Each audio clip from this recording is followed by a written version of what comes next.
vehicles is expected. Expect wind damage to roofs, siding, and trees. Locations impacted include Ralston, MacArthur, Camden, Wilkesville, Guysville, Salem Center, Radcliffe, and Carpenter.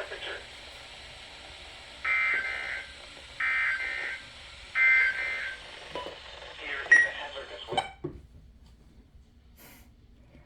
If you're wondering why a lot of the stuff is not here right now, I'm heading to my grandparents for tonight and to tomorrow.